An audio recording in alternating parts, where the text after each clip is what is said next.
David hunts, I can change my skin. then skins. Dr. Dekker dated his patients. I had a hot date. We went out for drinks. I took photos of Jessica. Dr. Dekker did phone On Valentine's Day. And asked me for Nathan's number. There was a girl there. Am I wrong to keep the locket? I'm allowed to talk to her, aren't I? He was preoccupied with finding Photographs. patterns. Rocking chair. I haven't been back to the beach since, I had a bit of a shaky loop incident. where I find something I set fire beautiful in the sea. to Hannah's clothes in the garden. I dug the grave. I wish I'd said goodbye. Dr. Dekker cursed me. It didn't weigh enough to have a body in it. Oh, Doctor, you surprised me. Reminds me of Officer Yates. Did I ever mention I had a special friend in the police force? Nah, it's not something you drop politely into a conversation. He's been doing some digging and he's found a couple things. There's a crime scene report that goes into all the gory details and another report that's about a patient you're seeing today, Claire. I'll put them both on the desk for you. And thanks for the grief counselling, by the way. It's really been helping, you know, I'm so glad you're here.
A paper spike is an odd thing to use as a weapon. I suppose if it went directly into the heart, it might work. Or through his eye, or perhaps through the ear and into his brain. Or was it just a frenzied, bloody mess of a murder? Do you know, Doctor?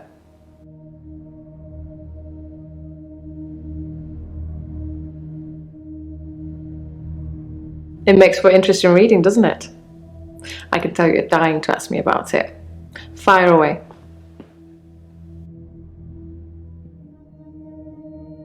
That's what it says. I can see you're confused. The police say that David is dead, fatally wounded when I stabbed him. The coroner says that David is dead. Everyone says that David is dead. There was even a funeral. But I know he's alive.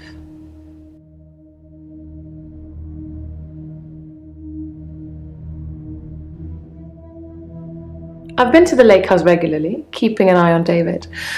I saw the girl again, the one I told you about. She was playing outside.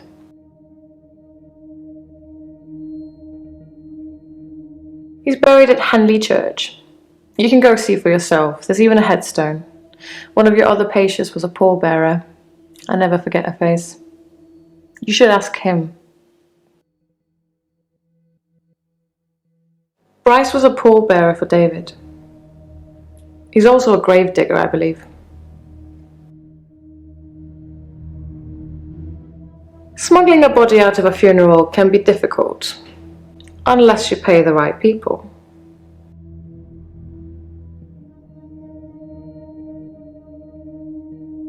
David wanted to have a talk about our relationship, not something any married person wants to hear. He said he'd been with Iris for about a year and that he loved her.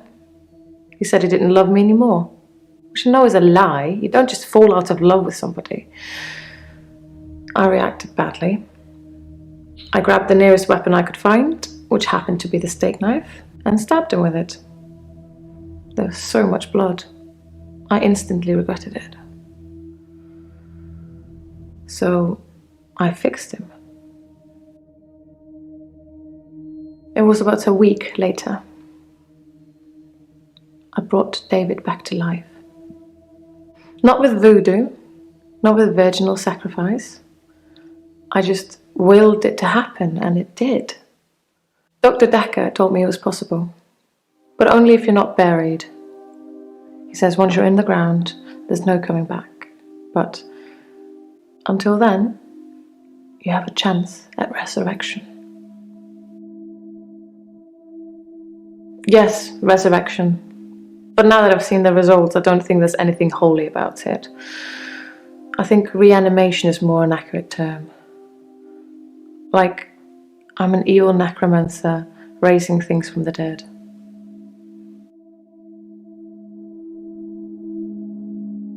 I think his brain was already decaying during the week that he was dead. Important bits. So when I brought him back to life, I didn't heal him completely. Just gave him life in the state he was in. I mean, he's hunting and killing things and trying to roast them on fires he can only light with matches, but that's about it. He's your basic Neanderthal. So I have a problem.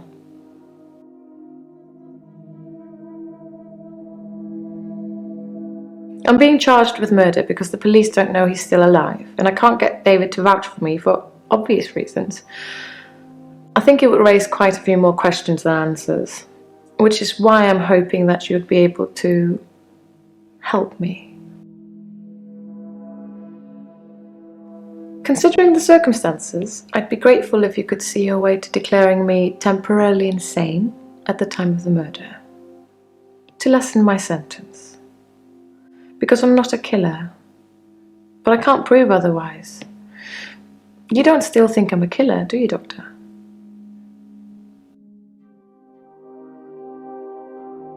Thank you, Doctor. So then you'll help me? You'll say I was temporarily insane? I'm going to pretend that I didn't hear that. Let's have a few more sessions before you seal our fates. Or is it that you want something else? Like Dr. Dekker did. Dr. Dekker teased me mercilessly about my eligibility. He didn't believe I'd reanimated David. Once he presented me with a dead mouse and commanded me to give it life again. I didn't, of course. It's not something I'd throw around lightly. He changed his mind about me eventually. And then he mentioned the girl. He told me he'd locked up a girl in the basement of his house, just for me, and he asked me to reanimate her. It was Iris. I said I couldn't reanimate something that wasn't dead, and he said that wouldn't be a problem. So I agreed. I just played along. I was hoping it wasn't real. I assumed it wasn't real. But he was offering me what I wanted. A temporary insanity diagnosis.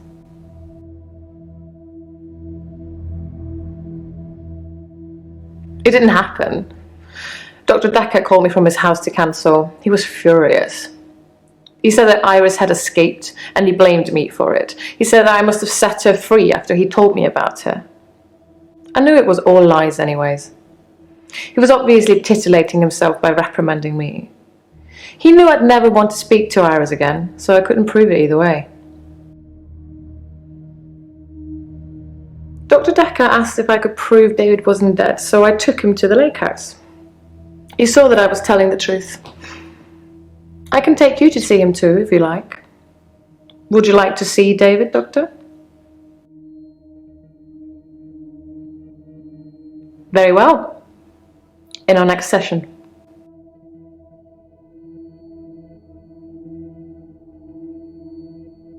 You tell me. What could possibly explain that?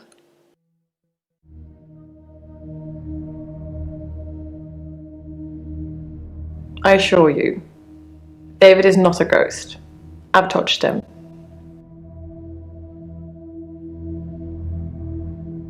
If David doesn't exist, then that means that I really did kill him. He really is buried, and I really should be going to prison for a very long time.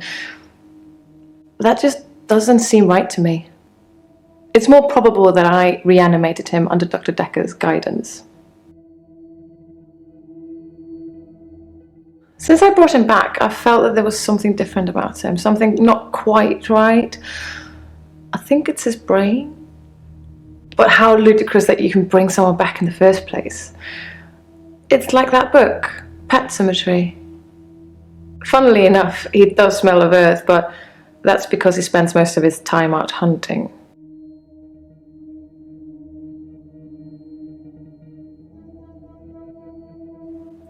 How astute, Doctor.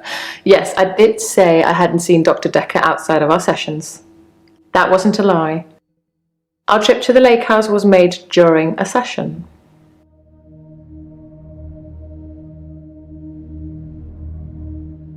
I didn't speak to her this time. Something about her made me feel uneasy.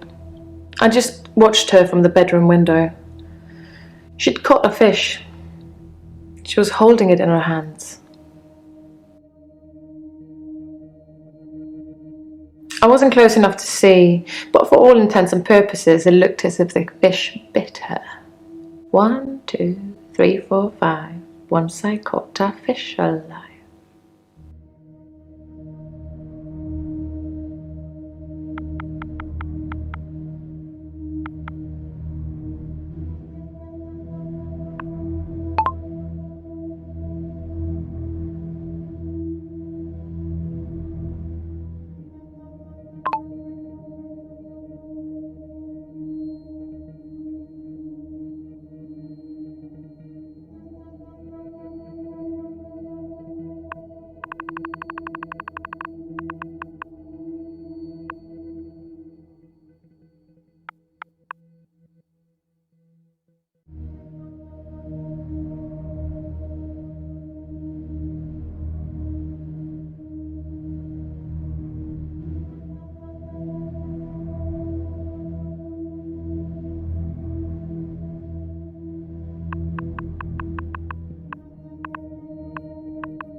It's a messy business, stabbing someone. You'd imagine that it would be like slicing into a pie with all the filling just slowly oozing out, but it's so much more dramatic, like popping a cork of a bottle of champagne. Blood sprayed everywhere.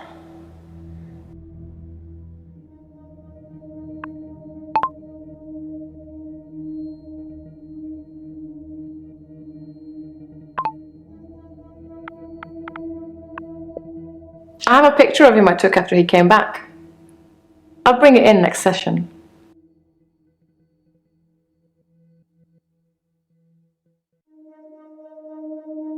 Hello, Doctor. I've been thinking about our last session, and I just wanted you to know that I'm not a bad person. I know taking naked photographs is wrong, but you don't know what it's like until you face the same temptation. I'm assuming you don't know what it's like. Do you have an extra hour, Doctor? You're playing games with me, Doctor. I was going to tell you what I know about the murder weapon, but now, well, now you just have to go without.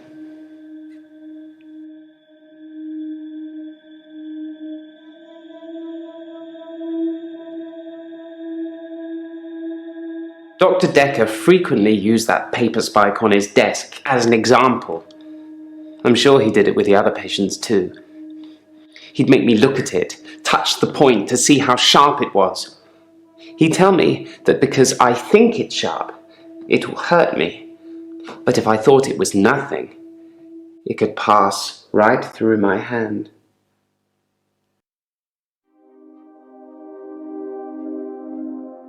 I'm actually a classically trained pallbearer.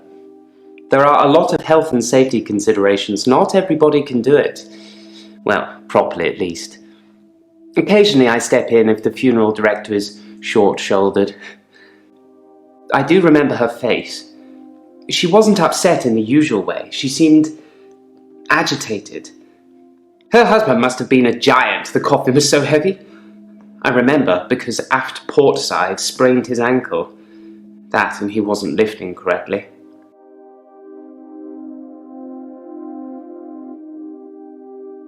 I spied on Dr. Dekker, not long before he was murdered. I'm not sure I should tell you what I saw in his basement.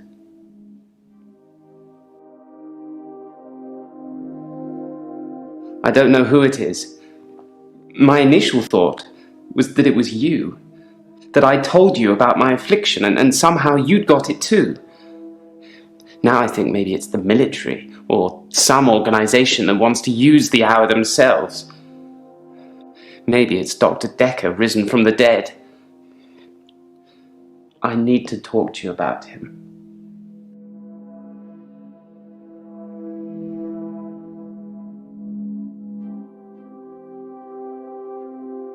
I burned Hannah's rocking chair. The day moved forward. It was a good choice. I'm not sure I've got much left of hers now. I've burnt most of it, or given it away, just to make the days move forward. There was a moment when I was attacking a Salvation Army bin, but I gave in.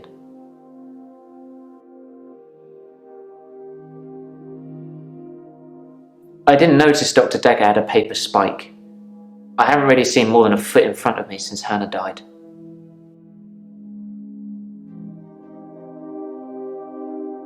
I accidentally put Hannah's diary into a Salvation Army donation bin. They're like huge post boxes with a circular tray that makes sure things spill to the bottom. I tried to get in to get it back, but I gave up.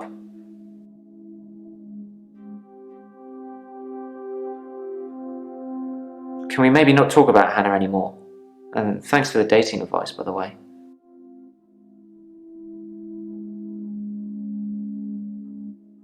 I've told you all I know about Dr. Dekker. He started out good, then turned a bit crazy towards the end. When you start giving people more problems as a therapist, that's a bit crazy.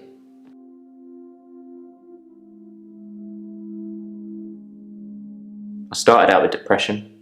Now I seem to repeat days. Even if you don't believe the repeat days, then I clearly have extra mental health problems that he's given me.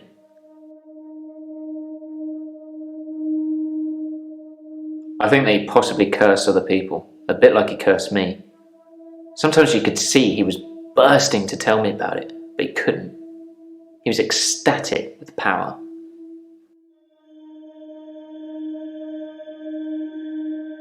You told me not to look for anyone else until I was ready, so I didn't. I've just been sitting at home, reading Hannah's diary, stewing. I ordered a pizza. A nice girl delivered it.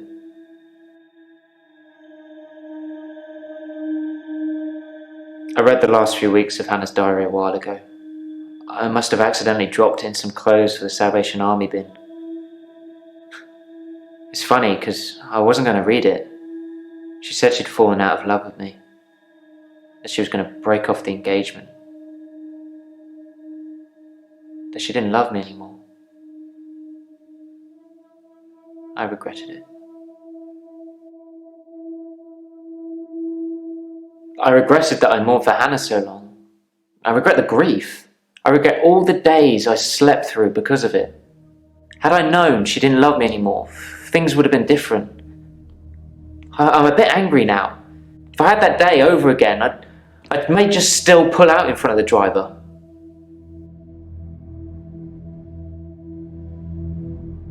The curse. Or remembered. I was hoping you'd forget.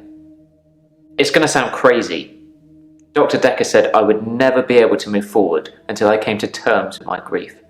And so from this point on, I start to relive the same day over and over again until I made something of it. I believed him.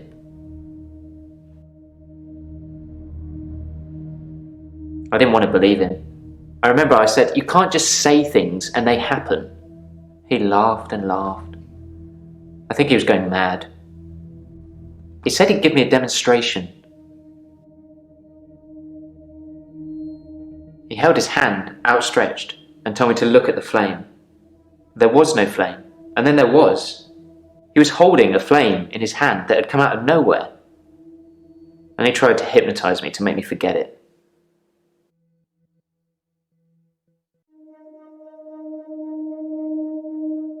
I didn't forget seeing the flame.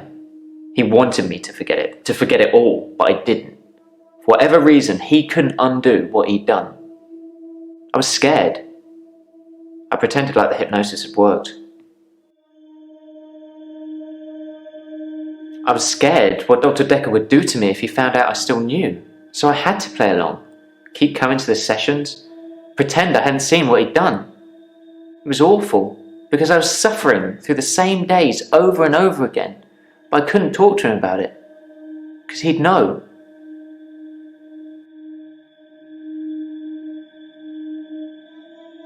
He'd become bored of me, so I got much of my insight from calls or messages he'd take during our sessions. I think because he hypnotized me, he didn't want to play with me anymore, so I got basic therapist.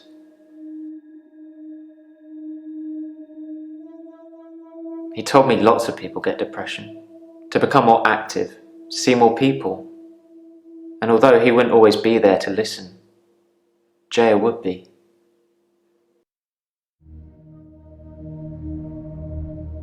Yeah, I talked to her quite a lot. I'm not sure how many days of that she'd remember. She seemed to care, which is more I can say for Dekker.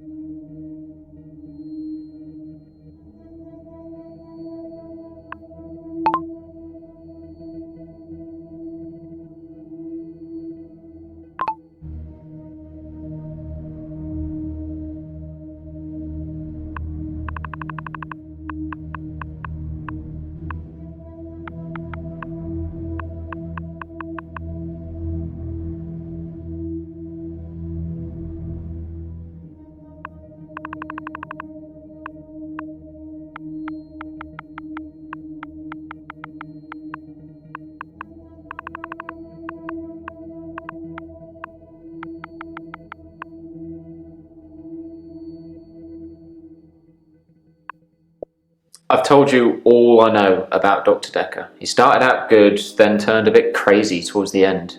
When you start giving people more problems as a therapist, that's a bit crazy.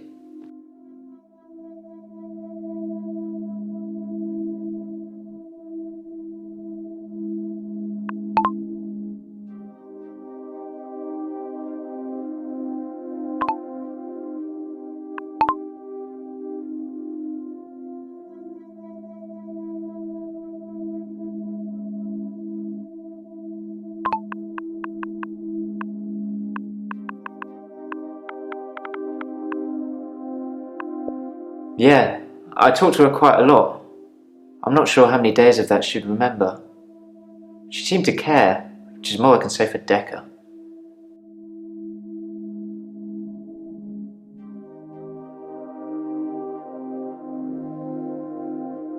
I didn't kill Dr. Dekker. I wanted to be as far away from him as possible. I don't know who did. It took a week of days to get that pizza girl to smile. And you know what did it? A tip, as much as the pizza cost. So money does make you happy.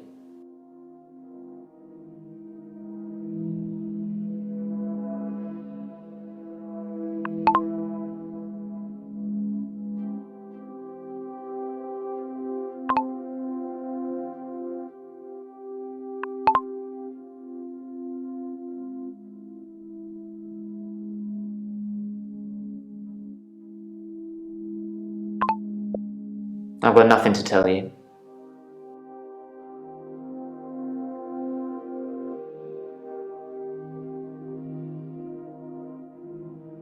I'm okay.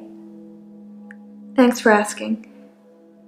It's rent day, and I always feel a little blue on rent day.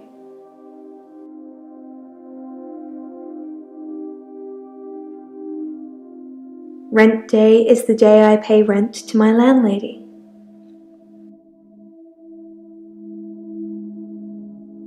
Dr. Dekker used to put my checks on that thing. I guess someone thought they weren't getting value for money. I actually don't have a lot of money. Sometimes a therapy check would bounce, but Dr. Dekker would be okay with it. Oh, my checks are fine though, don't worry.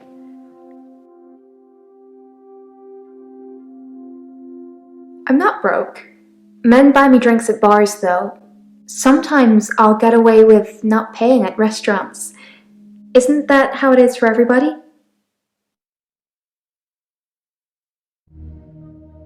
I mainly like drive-thrus. I don't like crowds, and I find it difficult to stay in the same place for too long. I guess I'm a fidget. Crowds at nightclubs and bars are different. The lights are dim. You can slink around without attracting too much attention. Sometimes I'll kiss a guy in a club, and then he just follows me wherever I go. It's creepy. I don't want everyone seeing that.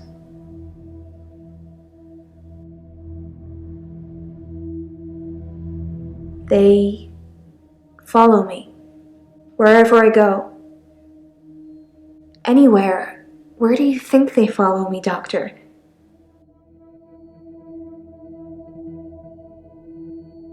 It depends where they follow me.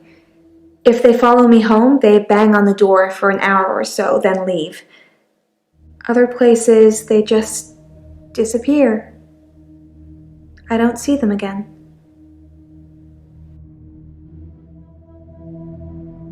They don't just disappear into thin air. I think they return to the place I found them. But I've not run into the same person twice.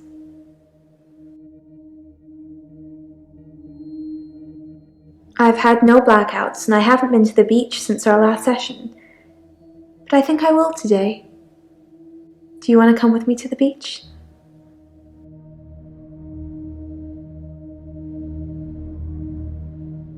Doctor, I think you're getting a little anxious. If you ever wanted to visit the beach, you can just turn up. It's not mine.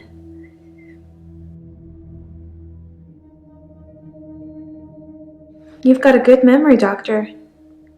Let's talk dreams. Sometimes I'll dream about a light, deep in the ocean somewhere. I head towards it because it's warm and glowing, like a beacon. And when I'm at the bottom, it's the most beautiful thing, like a welcoming sun, like I'm home. And then I wake up. It's so beautiful. It calls me. It's like I'm in a trance. What does the dream mean, Doctor?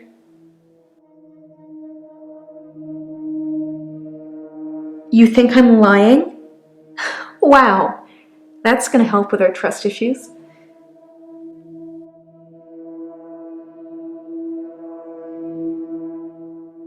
Yes, they follow me home.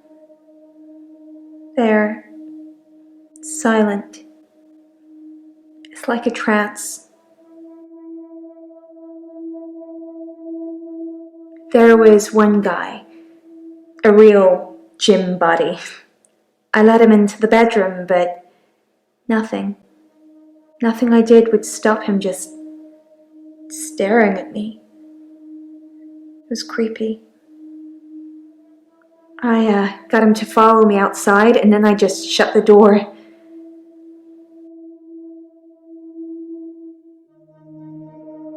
It's just good manners to accept when someone offers to buy you a drink.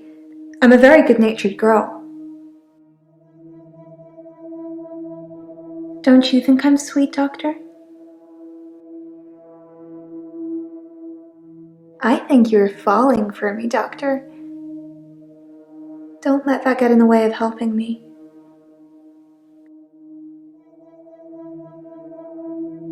Are we still talking about him?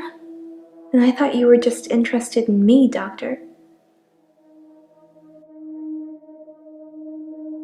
Dr. Dekker suggested home visits. I think he was probably checking up on his investment. You're not thinking of doing home visits, are you, Doctor?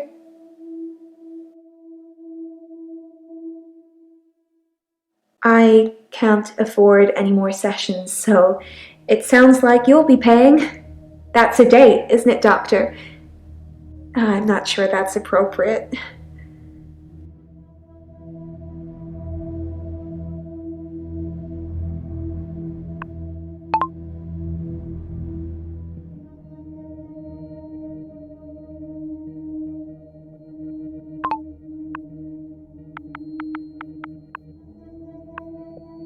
I'm not a siren, it's just how some guys are. I tried it with a woman, too. She followed me. If a lot of people are watching, then it doesn't work.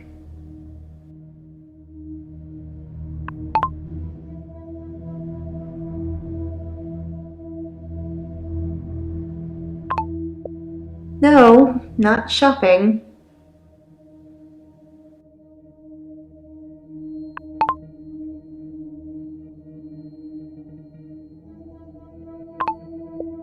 I don't want people to follow me. I'm not trying to get them to do anything.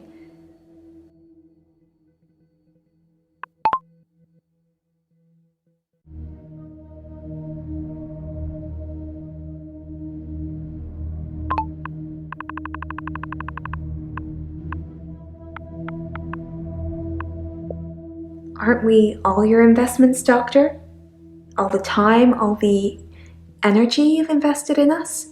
Seeing how we're doing, making sure we're growing correctly?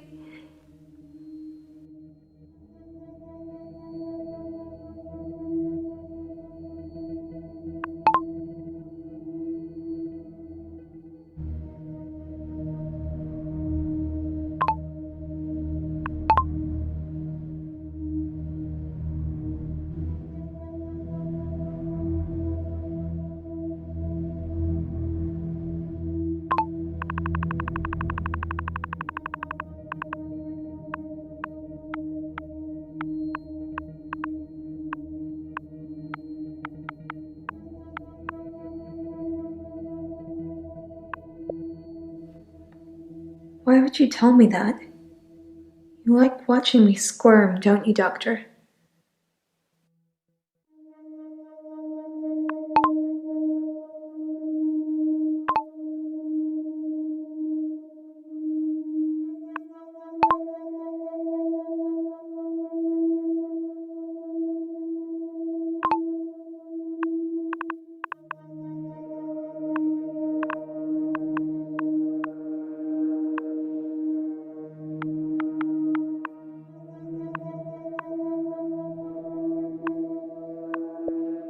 I pay my rent to a landlady. I don't own my own place, I'm just passing through.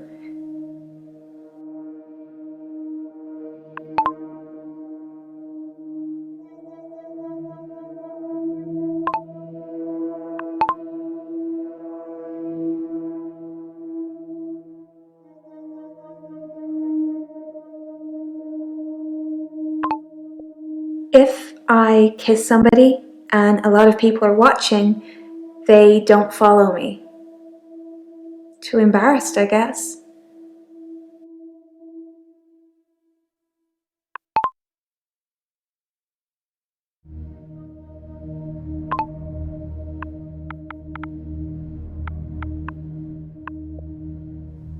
Real smooth, Doctor.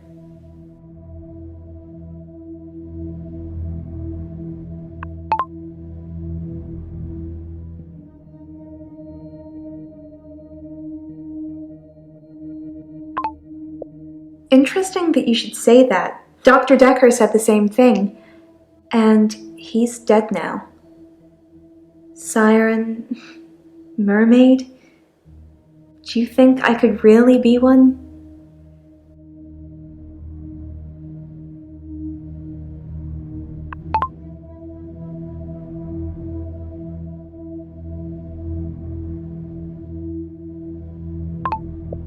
He called it aversion therapy. Whenever I felt the urge to go to the sea, he would do something unpleasant.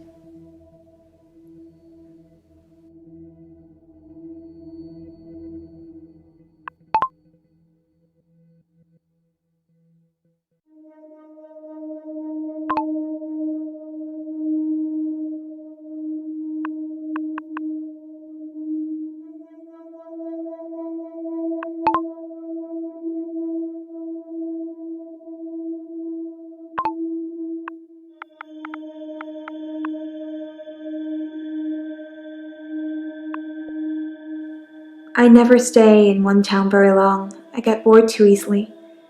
Once you've seen the same faces over and over again, you move. Like I said before, I like to move around a lot.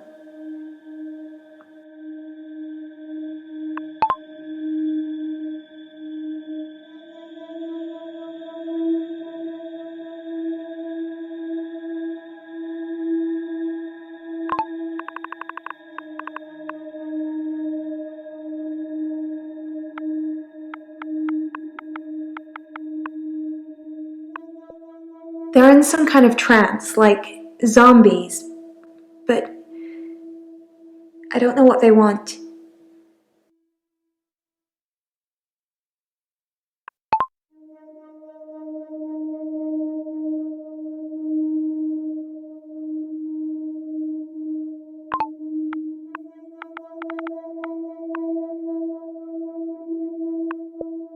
I can be outgoing. It just depends on what mood you catch me in.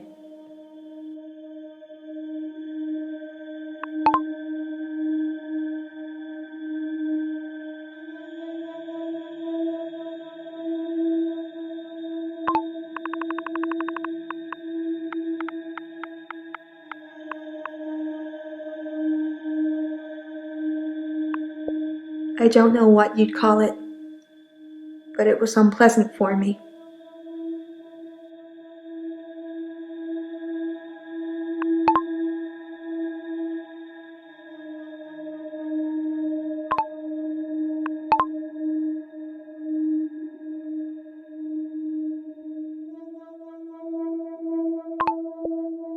I've got a short attention span. The malaise of our generation, I expect. What are you bored by, Doctor?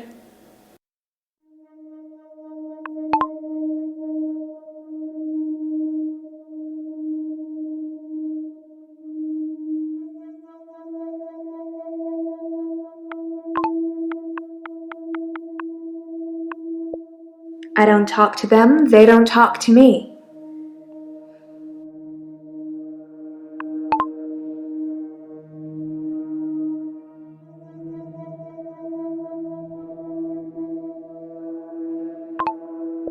You should get out more, Doctor.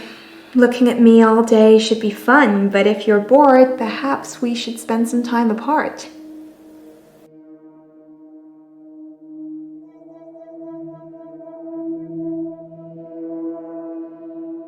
I'm okay, I suppose. Work's fine. Hilda's fading fast. Terry's Terry. I feel a bit sad, to be honest. I gave all my keepsakes back. It's true then. I'd heard Dr. Dekker was stabbed, but I didn't know for sure. It's weird that whoever did it would choose the paper spike.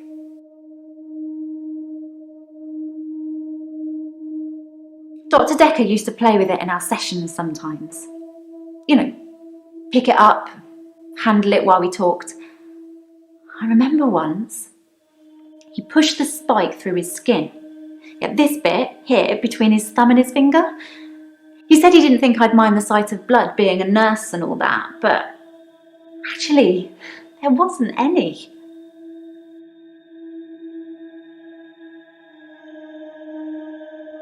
Hilda's nearing the end. She's been sleeping a lot, not eating much. She hasn't been that argumentative either. Although, she did give me a vicious scratch yesterday.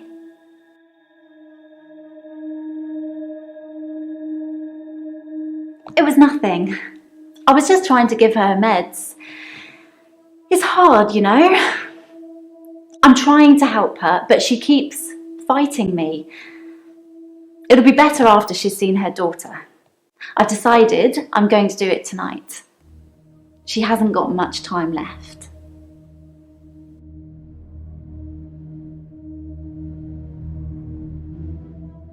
Well, I've thought about it, and well, I know you said it was okay, that I should keep them, but maybe it did look a bit suspicious, me having things that have belonged to patients who've died in my care. I don't want people to get the wrong idea about me. The locket, the watch, the ring, even the little bird Sarah Dekker gave me. I wasn't supposed to mention her.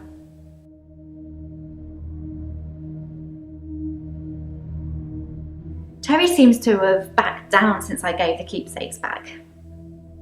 Actually, it doesn't seem like she's been very well. Not her usual self. Maybe she's got a bug or something. Dr. Dekker's mother. She was one of my first patients, but she died a while ago. I know it's silly, but those things meant a lot to me. They were reminders that I'd helped those people.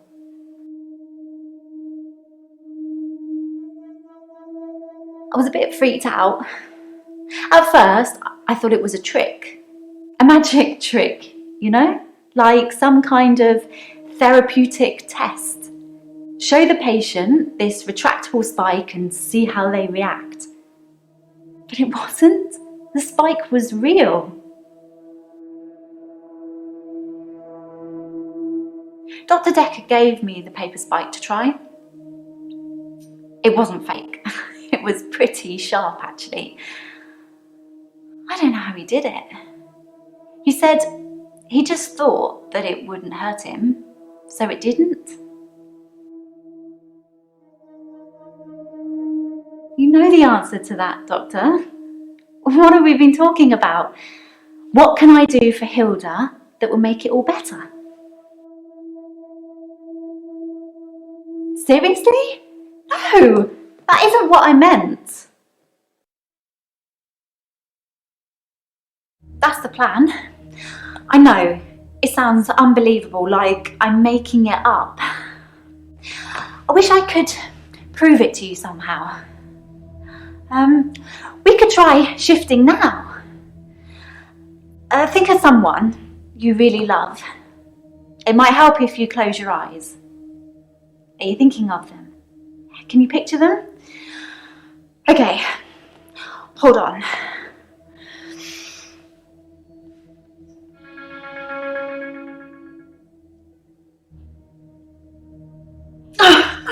Sorry, I don't think it's going to work. On the bright side, that probably means you're not going to die anytime soon. It's tricky. I mean, I'll sound exactly like Hilda's daughter, but I try and keep it vague because I don't become her. I don't know what she would really say. I say things like, "It's okay, don't be scared, I love you, Mum," or "I love you, Dad." But it doesn't really matter what their relationship's like because it's not really them. I always do the Disney version. The best, most loving version. That's what my patients want to hear. And maybe deep down they know it's not the truth, but it's got to be better than the reality.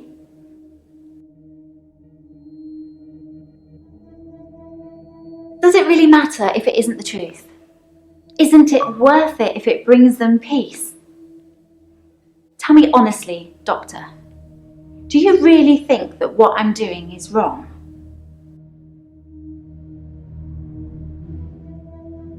Good, because I really feel this is something I have to do. As far as I know, it only works on people who are close to death. That's the whole point of it.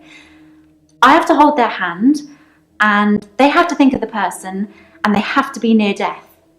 And those seem to be the 3 criteria.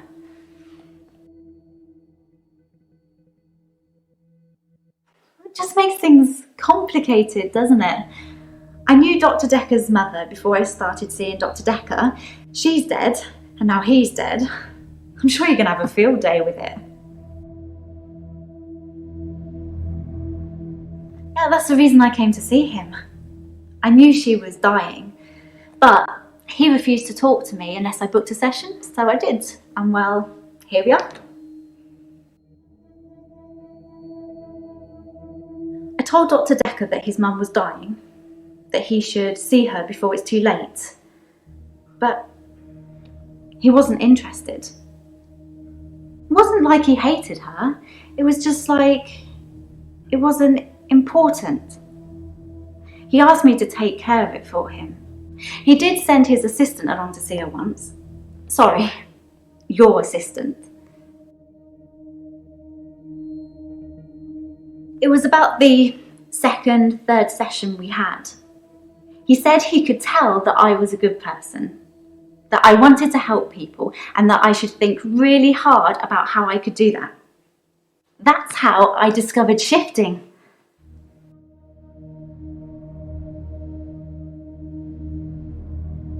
All Dr. Dekker did was encourage me to think.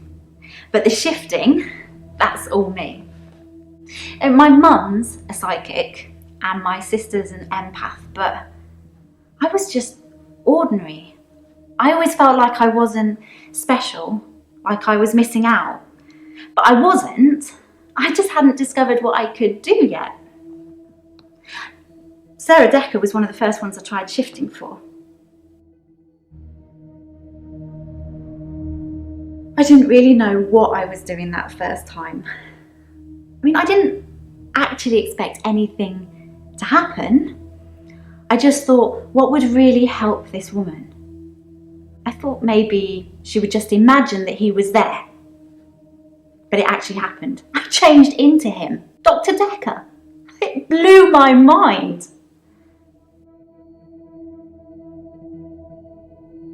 My mum's got these spirit guides and they tell her things. Mostly about my love life, it would seem. To tell you the truth, I don't really know what an empath is. I should probably Google it sometime.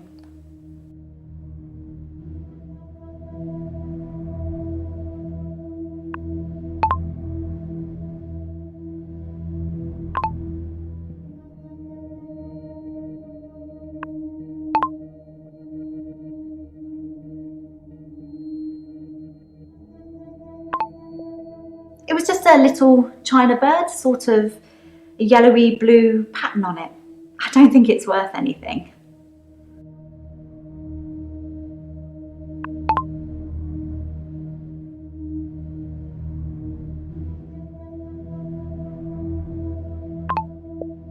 The reality is that most of these people have been completely abandoned by their families, usually their children.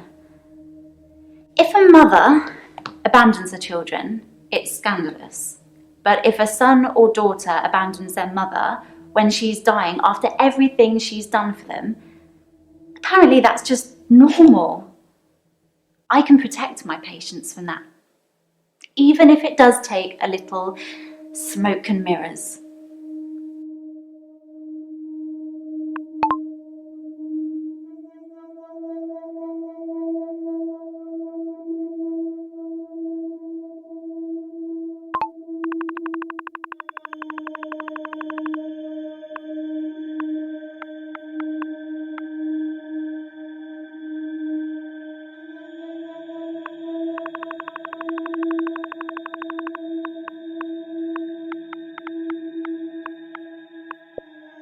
I've been a nurse for ages, but I've only worked at the nursing home for the last year.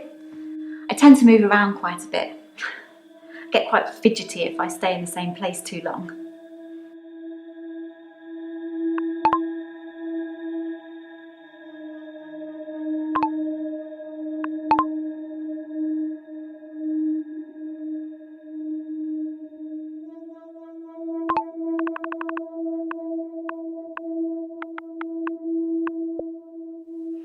I can't remember exactly.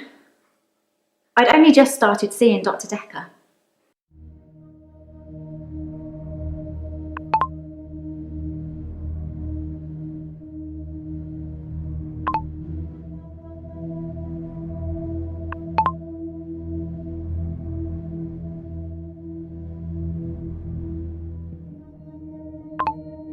Well, I wasn't sure if it would still work, sorry. It's just, I get a sense that I probably shouldn't say, but, well, Just think what it would mean for you if I'd been able to shift.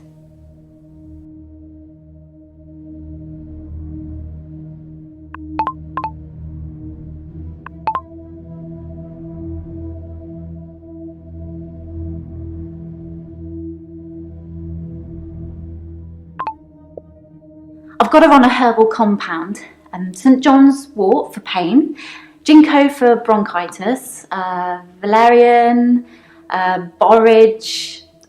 There's a few other things in there as well, but I won't bore you with the full ingredients.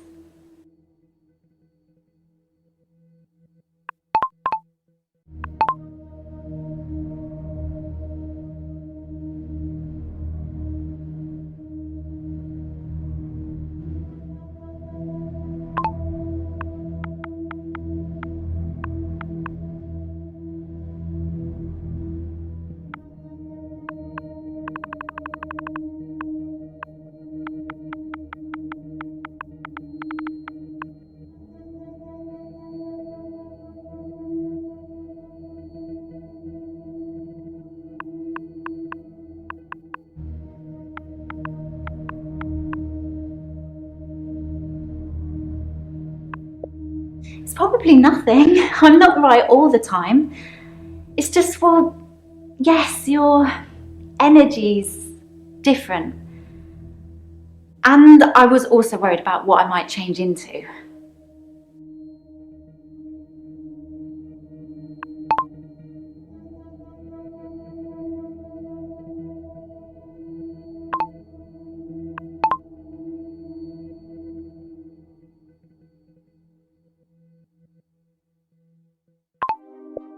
It's like I'm a mirror and I'm just reflecting back to them what they want to see. I completely change. My face, my hair, my clothes, my voice, everything.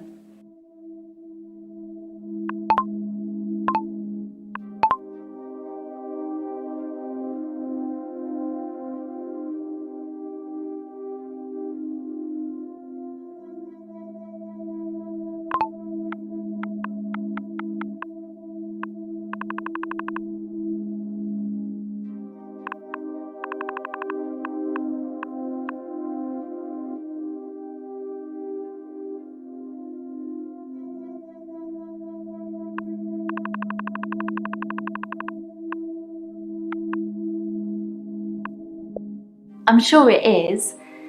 At the very least, it should make her feel more comfortable, ease her suffering.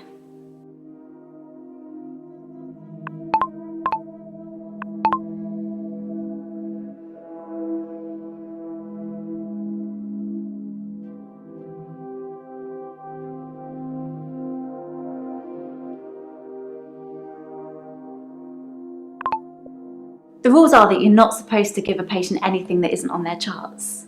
But I talked it over with Hilda first, and she was happy to try the herbal approach.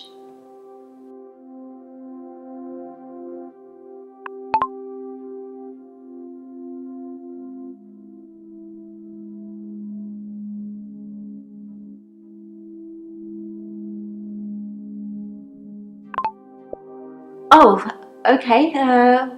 Well, I'd have to check. I have it written down somewhere.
I wasn't really stressed about work.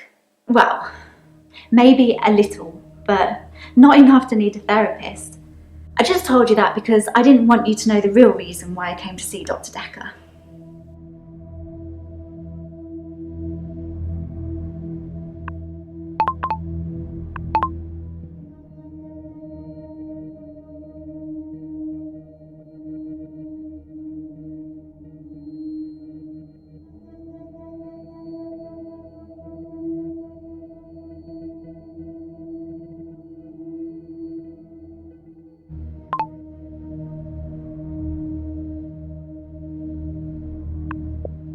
I've had a couple of bad experiences while shifting.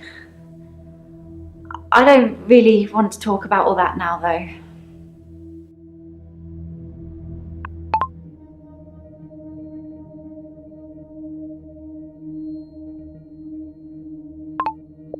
It seems a bit, I don't know, murky and sort of a bit crackly at the same time. Like there's a lot of electricity around you. It's hard to describe.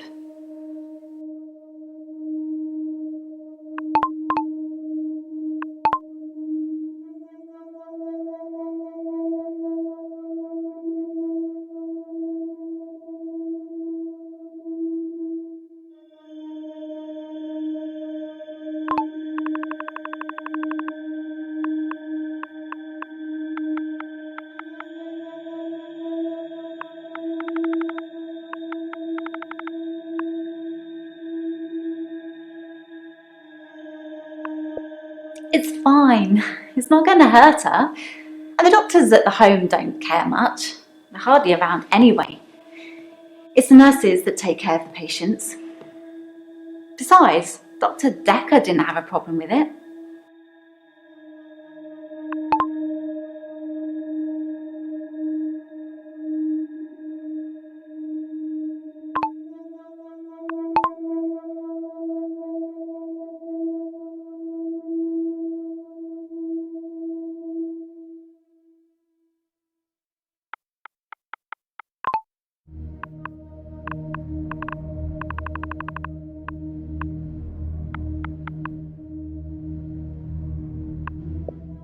We talked about it once. He said I should do what I wanted and not worry about what anyone else thought.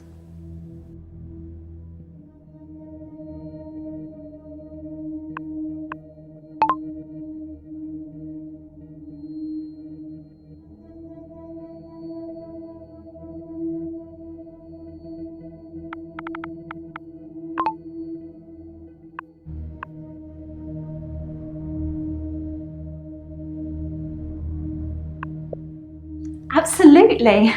I'm not being big-headed or anything, but I'd do anything for my patients.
My neighbours seem far more interested in my business than they are their own.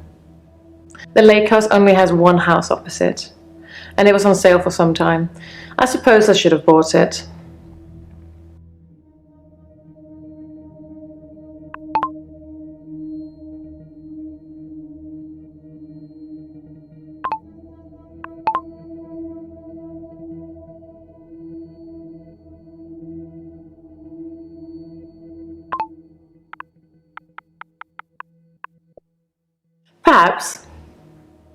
Perhaps I missed his vital organs. Perhaps by some strange freak of nature he only appeared dead for a week and needed no food or water. Though there was an autopsy, so it's not likely. I think he was definitely dead.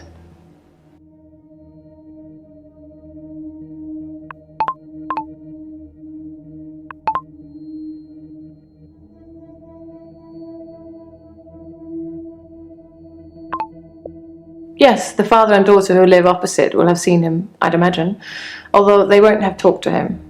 If anyone approaches him other than me, David would run a mile. The sociable part of his brain must have died in that week too.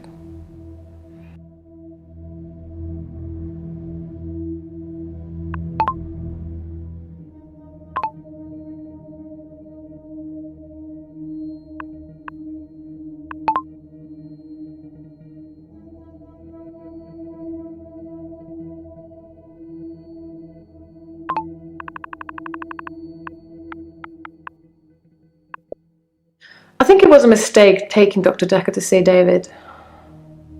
Dr. Dekker wanted to examine him, so they went into a different room.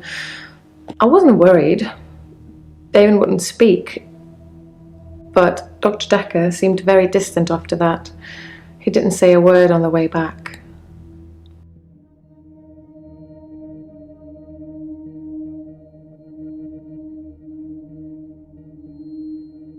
I'm fine. I'm ready for my grief counselling. I emailed you Mariana's address. I don't know why you'd want it. I suppose you're going to start doing home visits now, like Dr. Dekker? Doctor, if you don't want it, don't text me and ask for it. It's all right. I don't mind doing menial tasks for you. Someone has to do them.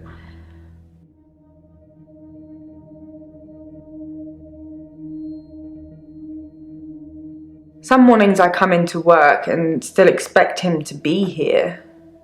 Sometimes it feels like he actually is here, watching over me. We had a connection. It's gone now, though. You can't have a connection with the dead, can you? Not for too long, anyway.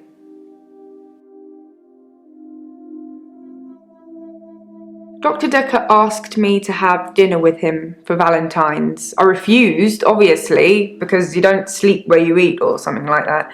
But it was flattering, especially with competition like Mariana around.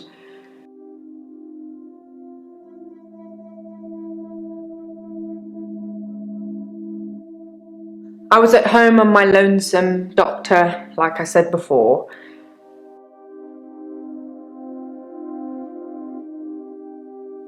Grief is such a strange word if you keep saying it. Grief, grief, grief. It sounds like somebody's being whipped. And you're going to ask me how I feel today?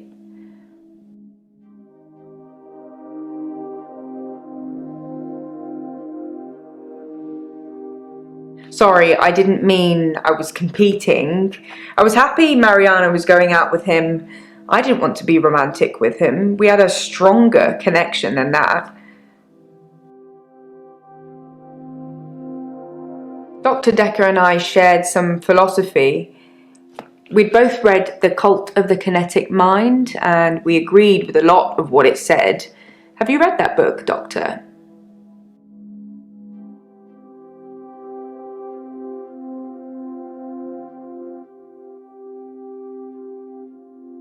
Yes, Dr. Dekker started doing home visits for Mariana. He said she couldn't concentrate properly in his office.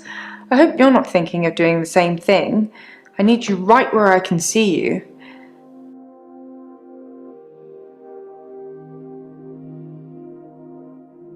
In Cult of the Kinetic Mind, the author suggests that everyone is capable of psychokinesis and that the cult leaders specifically had these powers that turned their followers into disciples. It's not a fun read, but if you're into psychology, it's a blast.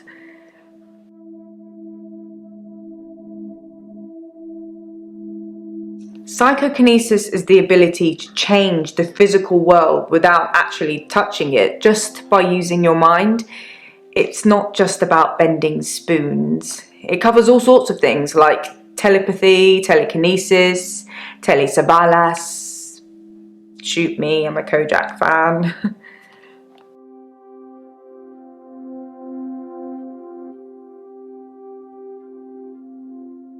No, not at all in my experience.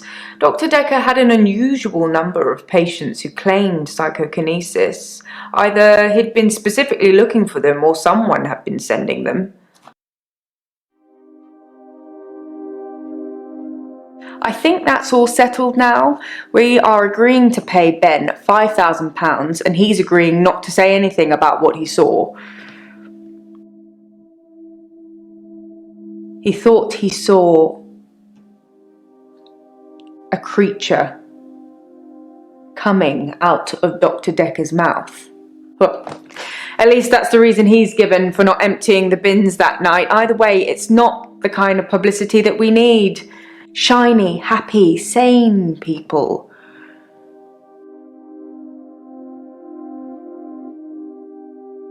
Like I said, all those cool things are in Cult of the Kinetic Mind, apart from Kojak, obviously. If you ever get a patient who thinks they can change the world with just their mind, then duck, just in case they can. But seriously, do a whole load of shrinking and make them better. Whether you believe in psychokinesis or not, you'll need to figure out your approach with those that do.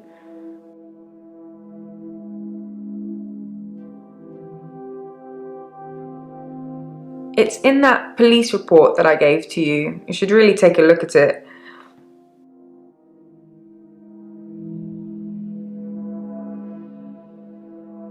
It's entirely possible that someone is targeting this practice with psychokinetic patients. To what end, I don't know.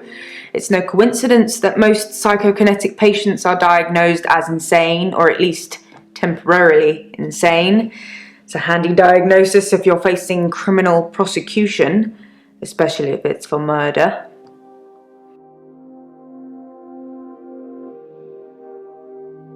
How do you make people who think they have special powers better? Do you remain passive and support, encourage them, take them away?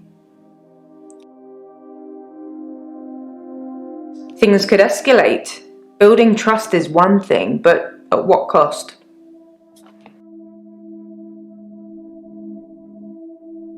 Checks and balances, Doctor. Somebody needs to be watching the watchman, so to speak. Make sure you're helping, not hindering.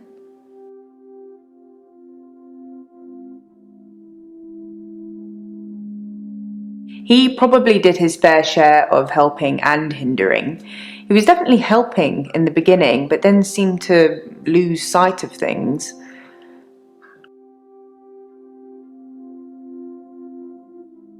I think he was so overwhelmed by the patients he was getting. His curiosity just got the better of him.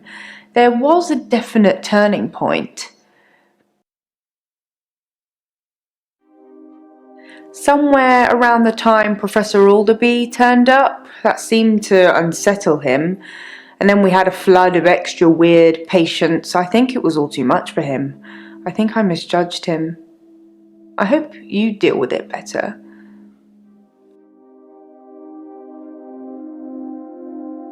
Honestly, I think Dr. Dekker had a bit of a crush on Mariana, or vice versa. I'm not really sure. There's some footage from their home sessions if you want to see them. That was a joke, Doctor. I guess we found our level.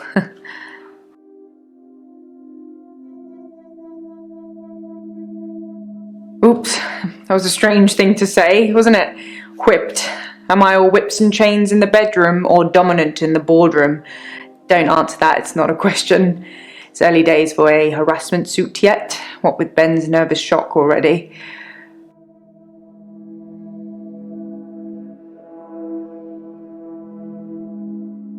Dr. Dekker did send me to see his mother once.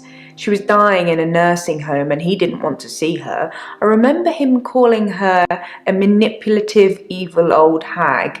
You tend not to ask any more questions after that.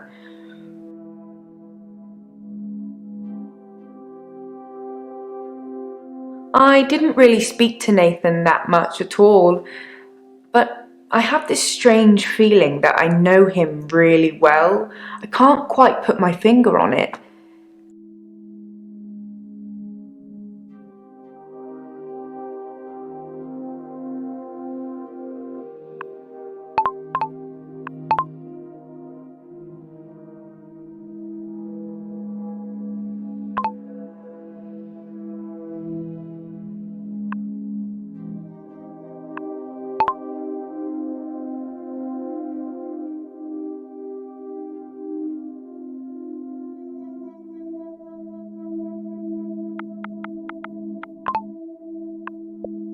I was at home on my lonesome, Doctor, like I said before.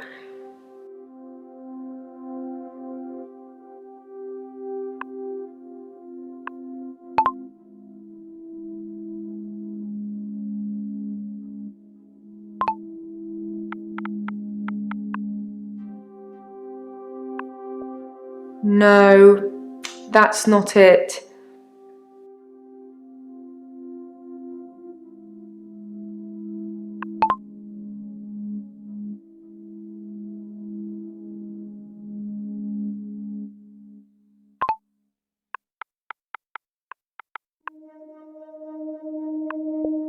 That's not something I know about.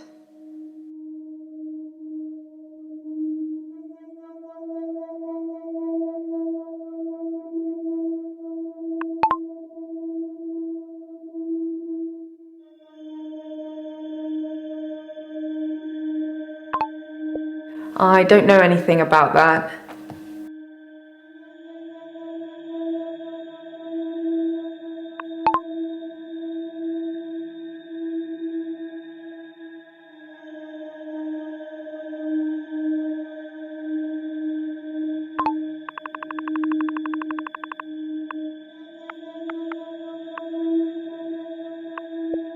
Some mornings I come into work and still expect him to be here. Sometimes it feels like he actually is here, watching over me. We had a connection. It's gone now, though. You can't have a connection with the dead, can you? Not for too long, anyway.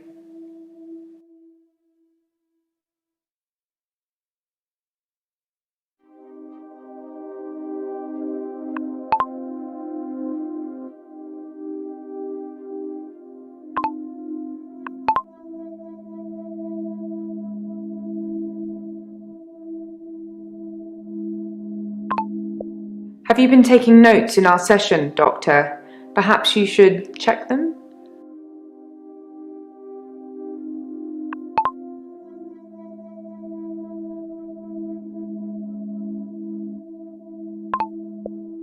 You're overthinking things. You don't need to ask me that.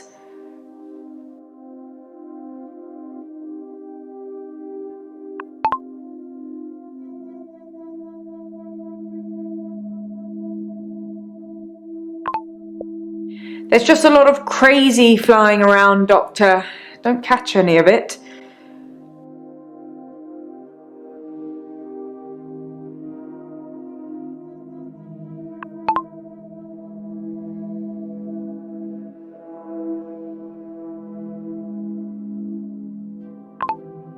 Followers and disciples have a very strong tie to their cult leaders, almost like they've been brainwashed.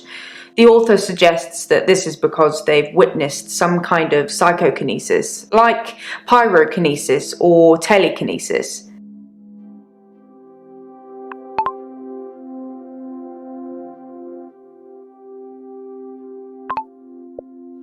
I'm a bit of a bookworm. I'm one of those annoying, constantly self-improving, overachieving types. Takes one to know one, eh, Doctor?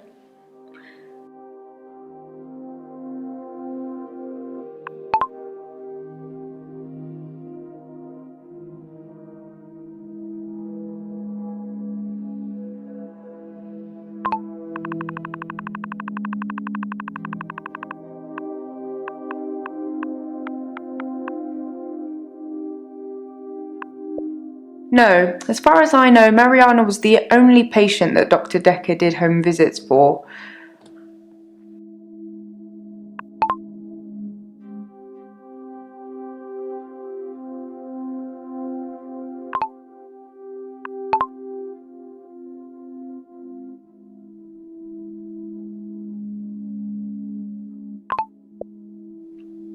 Most of the patients you're seeing have claimed some kind of psychokinesis.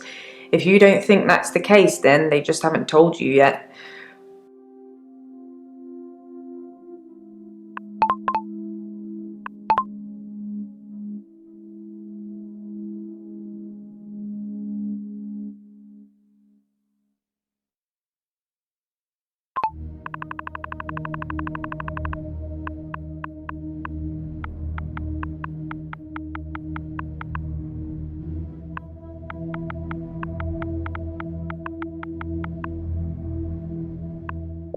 Some mornings I come into work and still expect him to be here. Sometimes it feels like he actually is here, watching over me.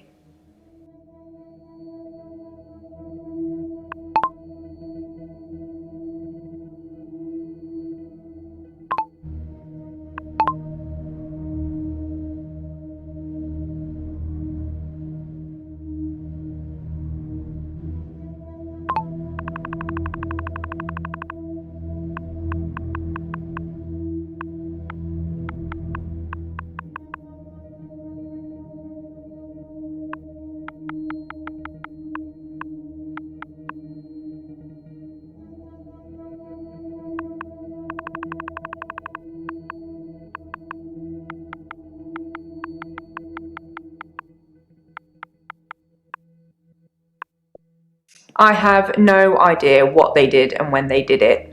I'm happy to keep it that way too.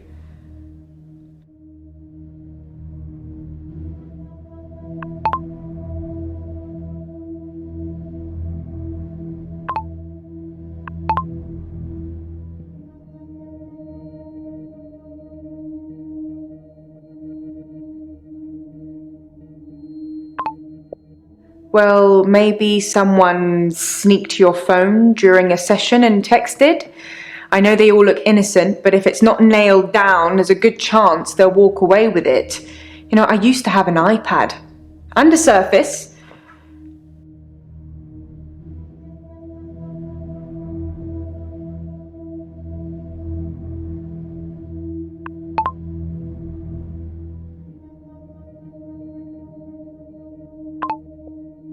Yes, psychology. I think you'll find it's relevant, Doctor.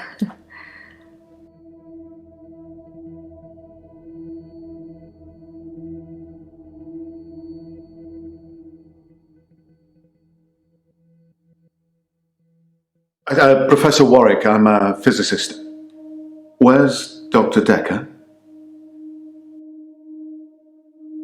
Is he really? Actually dead?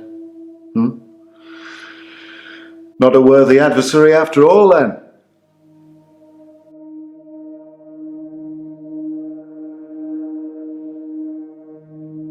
Dr. Dekker challenged me. He tried to use my theories against me. Quantum theories. Do you really want to know? Dekker's eyes used to glaze over whenever we talked about that. He didn't believe in quantum physics. As if it's something that you can optionally believe in. Well, it started with an experiment.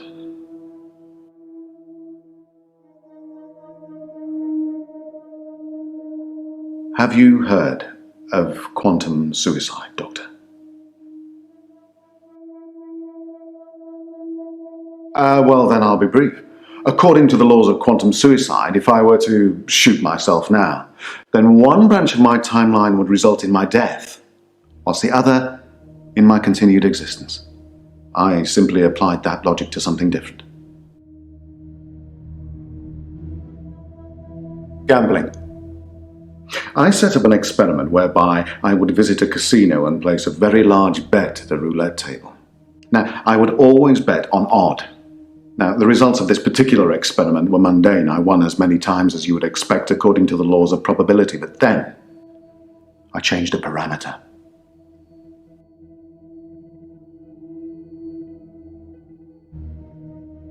Why not gambling? My wife Vanessa left me for a neurosurgeon. She emptied our entire combined wealth into her barrister's wallet. I needed more money. Physics provided me with a solution.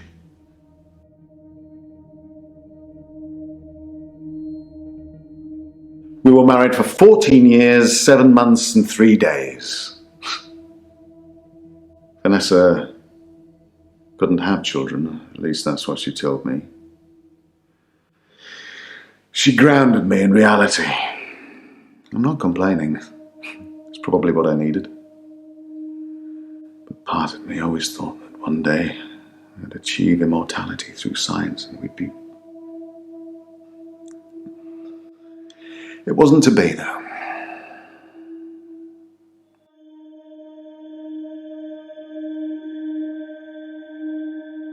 Well, yes, it bothered me, especially now that I find out that she's pregnant. Oh, no, it wasn't a rocket scientist that was required, but a brain surgeon, it seems.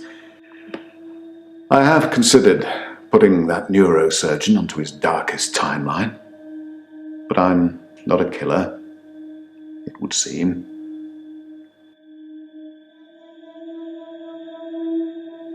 Quantum suicide required a loss of life to make it a realistic thought experiment. So I simply upped the stakes. Every time I bet on odd, I would place everything I had on that one spin of the wheel, and it worked. Well, for a while.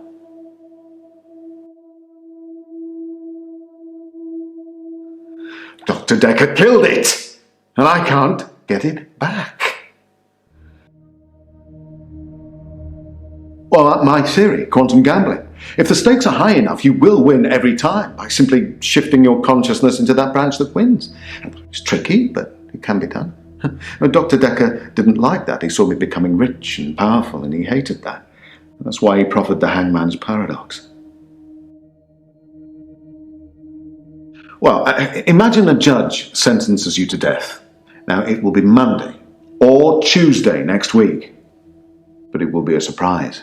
Well, which day do you think you'll be executed? Well, it can't be Tuesday, because if you're still alive on Monday at midnight, then you know you'll be executed on Tuesday, so it won't be a surprise. Conversely, it can't be Monday either, because, well, you'll be expecting it to be Monday by deduction. Hence, a paradox. Dr. Dekker tricked me.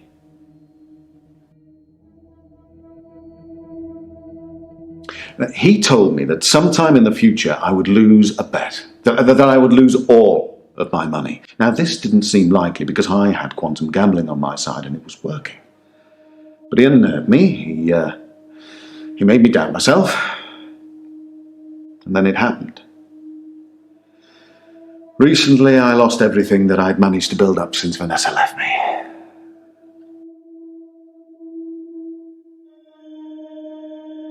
Honestly?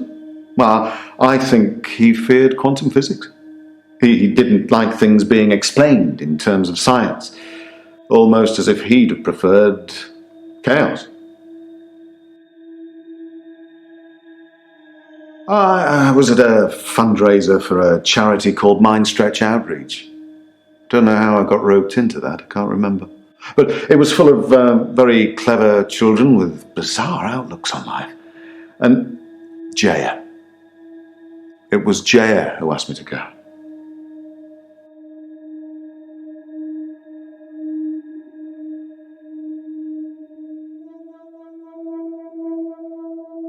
It's full of poor kids with very capable minds. I did give them a talk on quantum tunneling once, and they loved it.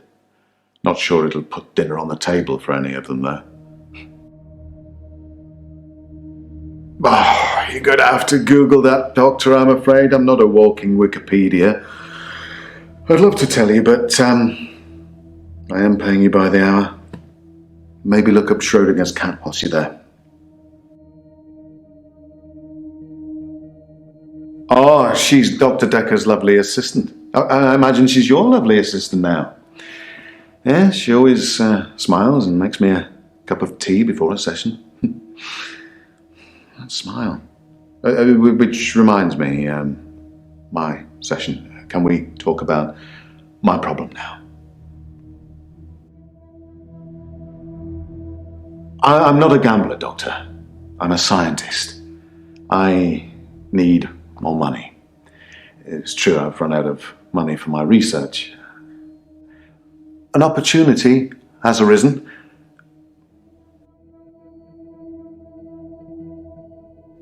Quantum gambling. It's a pet project. It's got nothing to do with work. But if I don't have significant amounts of money to lose, then there won't be enough jeopardy for the experiment to work.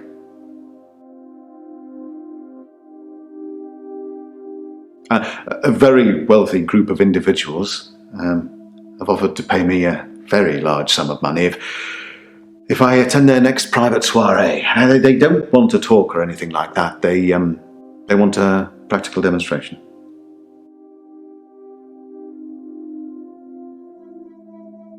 They'll pay me £1 million if I can successfully survive 6 rounds of Russian roulette. Now, I am worried because of what Dr. Dekker said, but, well, I can't help but thinking that the stakes are so high I can't possibly lose. What do you think, Doctor? Should I take them up on their offer? No. No, I suppose you're right. In a darker timeline, you probably said yes and I'm dead now. I earn good money where I work. How do I stop losing it?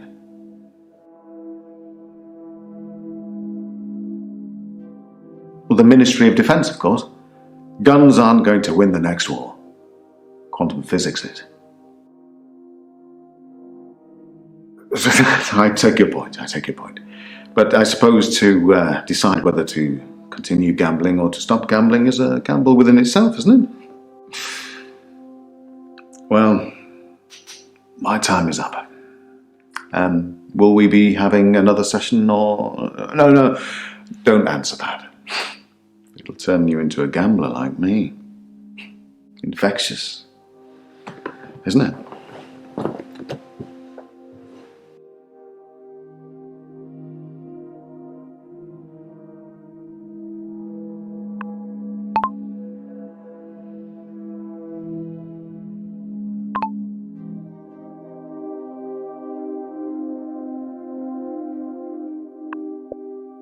A few weeks ago, it's still sinking in.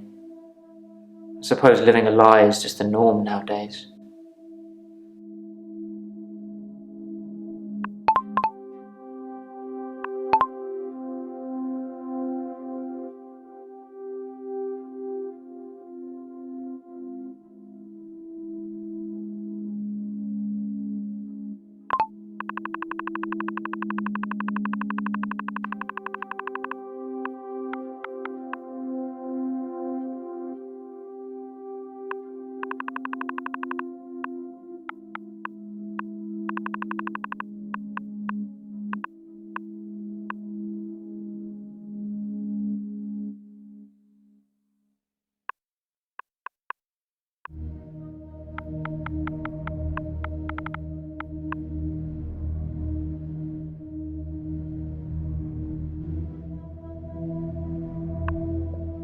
Like I said, it takes something like a tragic event to move my day forward.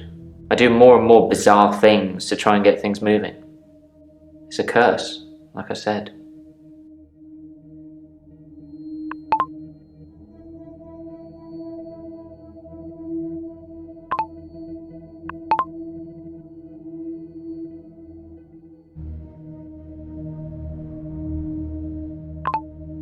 If I cared about money that much, I wouldn't be working at a supermarket. I'm just trying to care about something at the moment.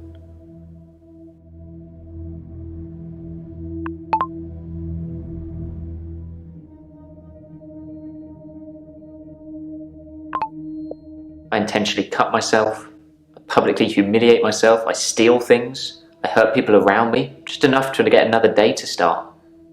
I ran out of people around me pretty quickly.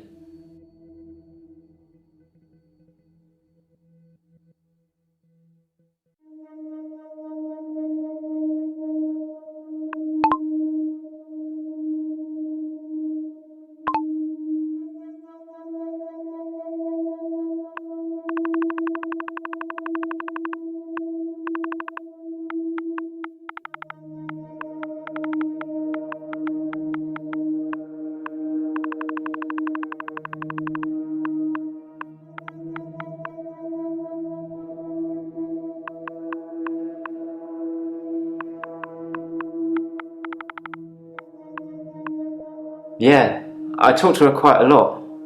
I'm not sure how many days of that she'd remember. She seemed to care, which is more I can say for Dekker.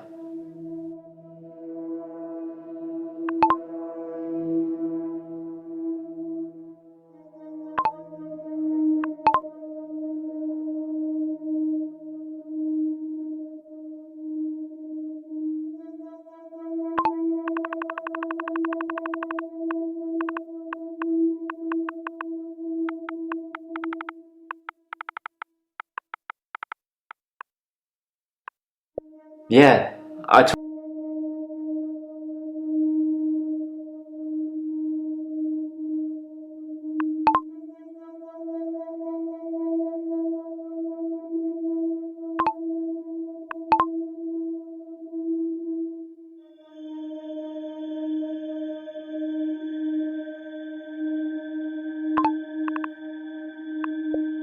I'm not trying to hide anything.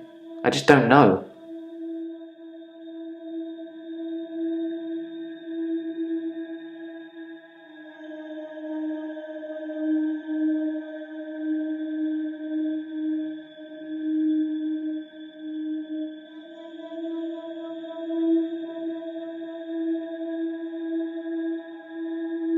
I'd been feeling uneasy with Dr. Dekker for some time. I mentioned how he'd changed before, so I began spying on him at home. One night, the basement door was open, and Dekker was returning upstairs. I skipped past him, and there she was, a girl. It was difficult to tell, it was dark, and she was chained.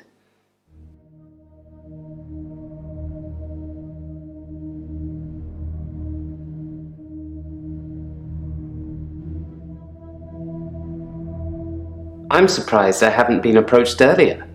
I mean, my skills in the military.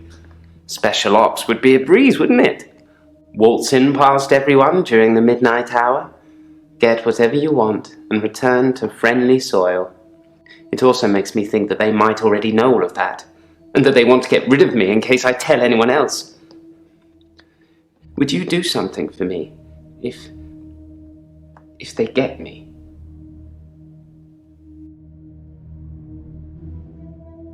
Would you tell Jessica I love her? She didn't really know me that well, but I did love her. And also, there's a hard drive in the bottom drawer of my drinks cabinet. Please destroy it. Please, don't look at it.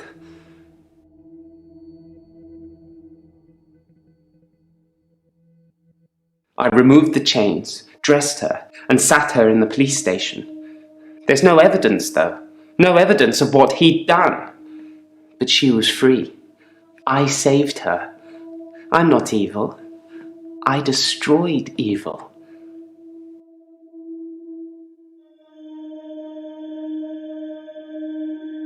Whatever it is that's following me, it doesn't want to catch me yet.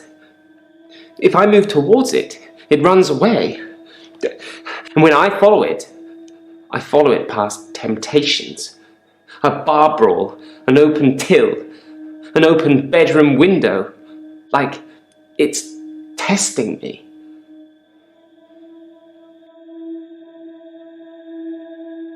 I split the brawl up.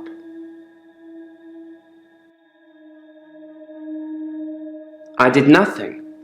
I'm not stealing anymore. I looked in. Watching other people is somehow built into our genes, Doctor. There was an old woman in bed. I went inside. Her bed covers were smoking. I think she'd fallen asleep holding a cigarette. I took the covers and put them in the bath. She'd have died otherwise. And no, I didn't take any pictures.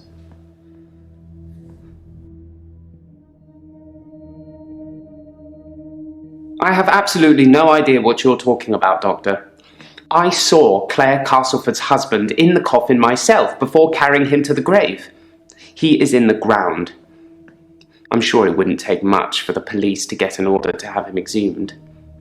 Just make sure it's done on Tuesday morning when I'm off.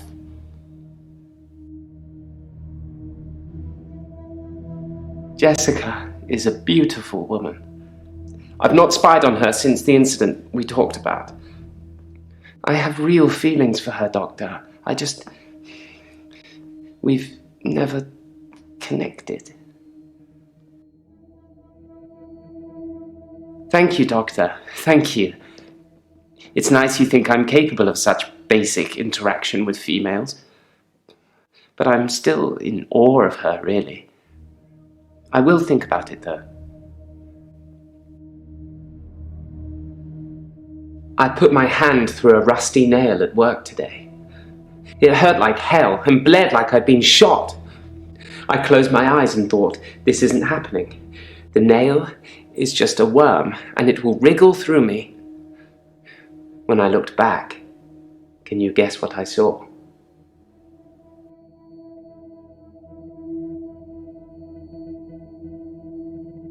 When I looked back at my hand, it was healed.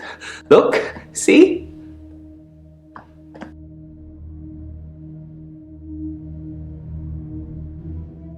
My hand had healed. The nail had become a worm and was wriggling in my palm. It was like a little miracle, like magic.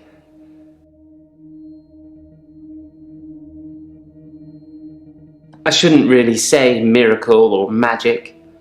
They're words that Dr. Dekker used when he tried to get you to think things and make them real. But do you think it's real, Doctor? That magic is real?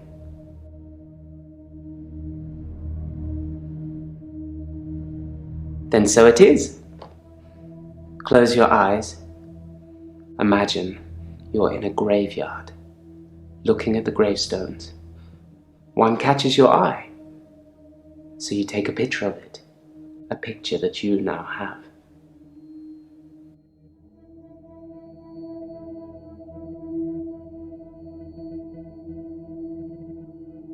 I find using nautical terms to describe the position of pallbearers fitting.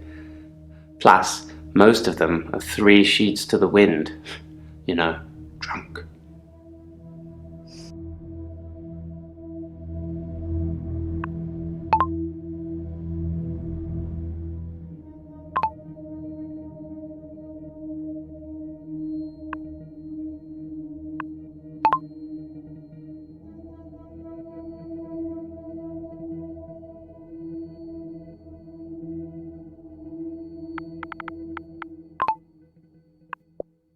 I think that I'm becoming a good person, Doctor. I'm ashamed of some of the things I've done, but I'm getting better. The hooded figure, it's testing my morals, judging me. For what? I don't know.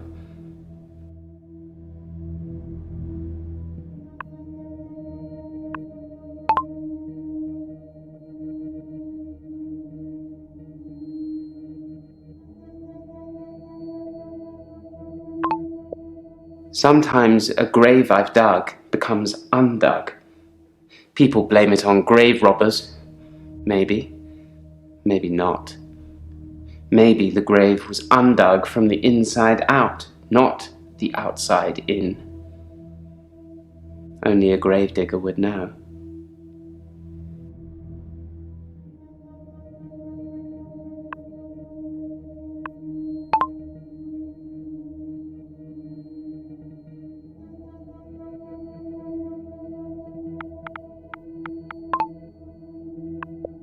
I never spied on you at midnight.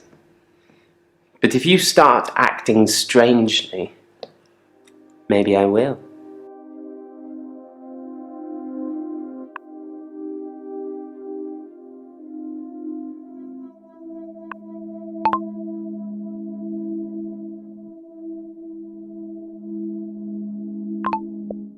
I've nothing interesting to say about that.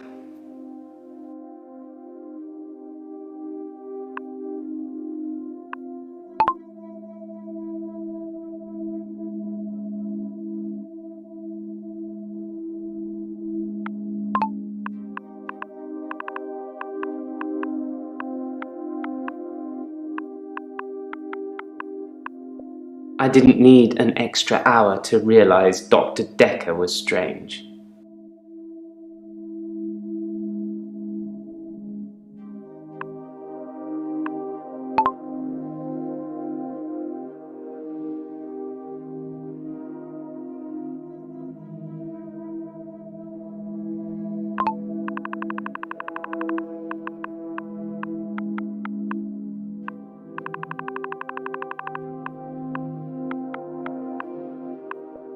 The girl who was chained in the basement, her name is Iris. How do you know that? Not that it means anything. She wouldn't remember me anyway. Time was frozen.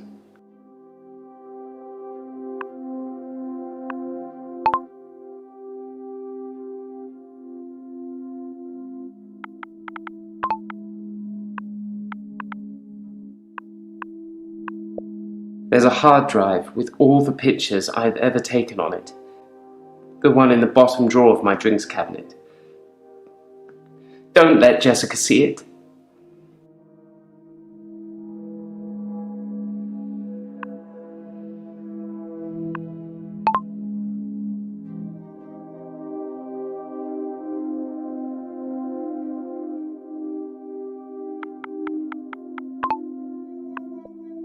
In the last couple of sessions I had with him, he put the spike through his hand. He'd be grinning at me while he was doing it. No blood, no nothing. He tried to make me do the same, but I wouldn't.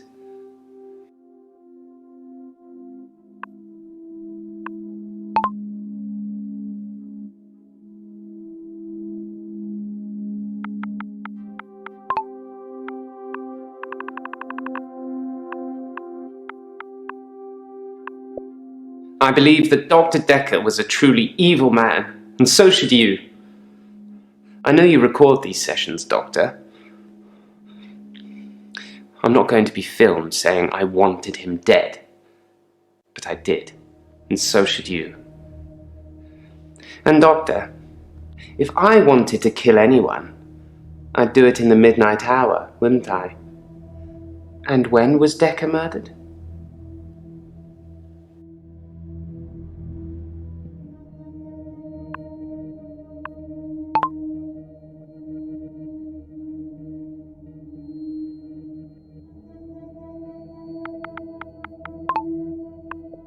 No, I've never killed anyone. But then, even if I had, I'm not likely to tell you about it, am I, Doctor?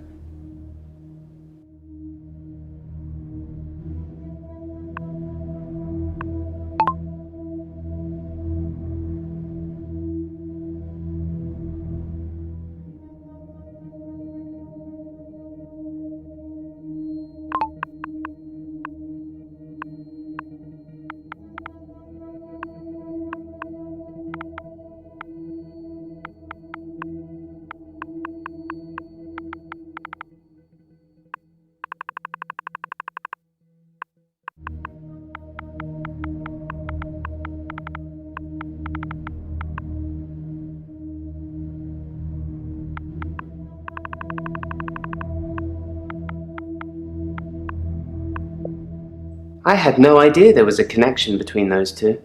Wow. Behind closed doors, eh?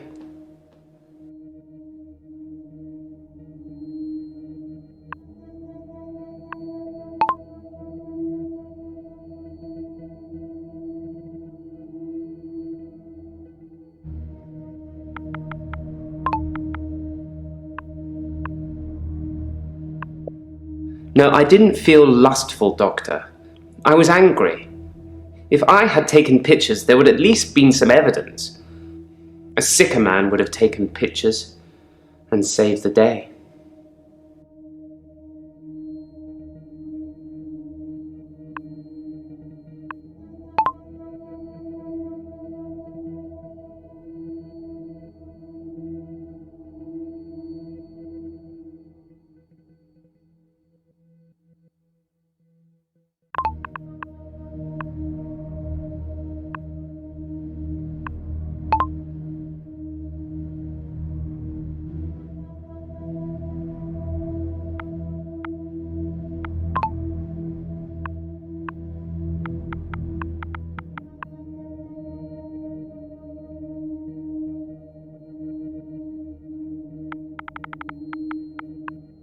I don't often see auras, Doctor, but yours is unusual. Like, you're more than one person. Maybe I've had a few too many drams.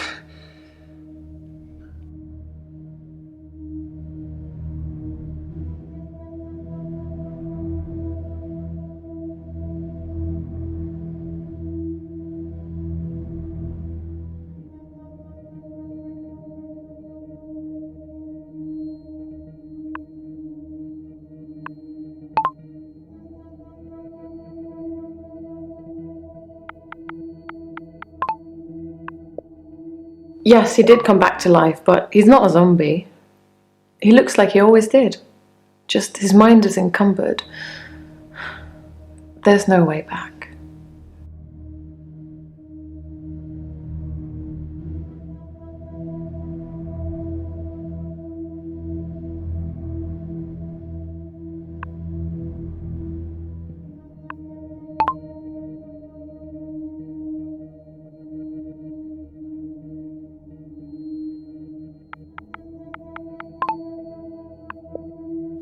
What?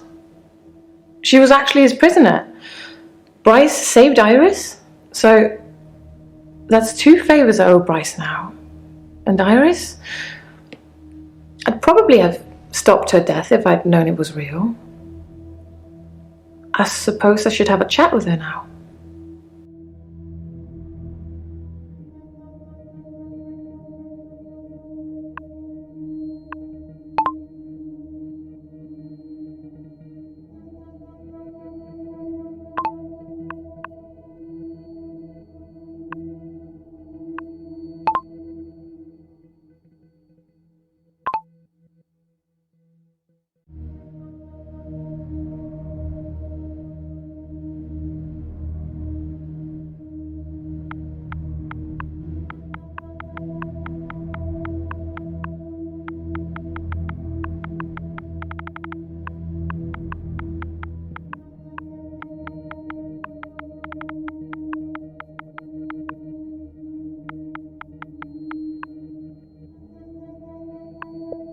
Oh, I found the key. It must have been there all along, in a drawer in the hallway. I could have sworn I'd looked there already.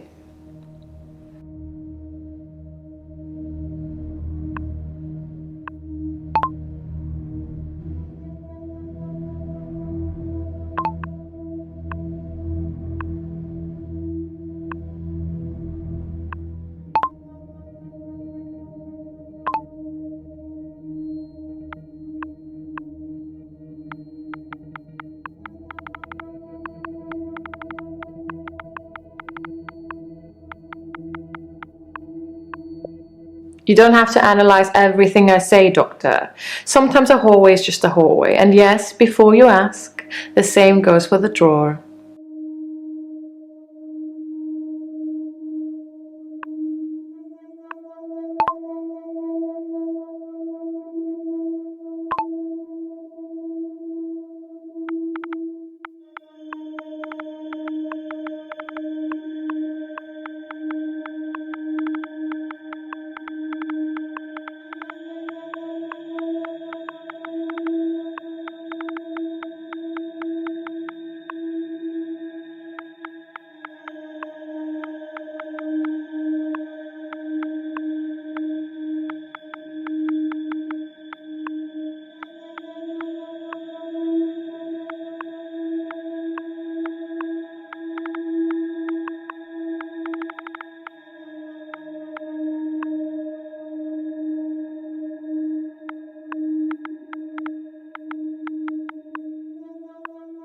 You're saying that my David would speak to Dr. Dekker, but not his beloved wife?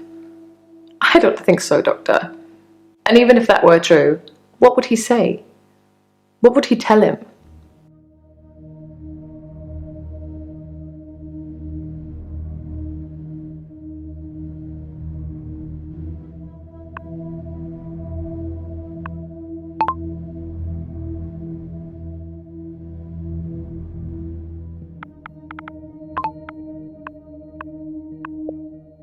The steak knife was the closest, sharpest weapon I could lay my hands on. I didn't really have much time to think about it.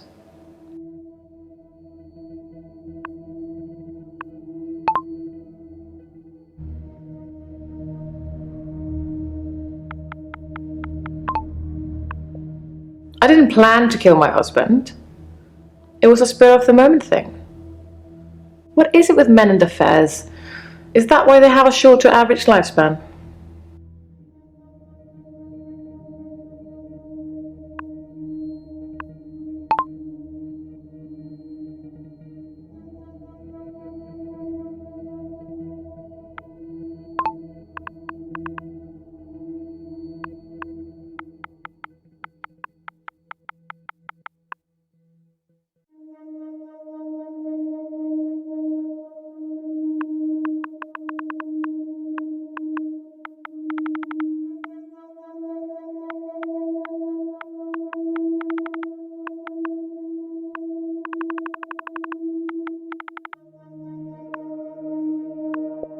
There was something delicious about the idea of getting revenge on Iris by having Dr. Dekker kill her. But I'm not wicked.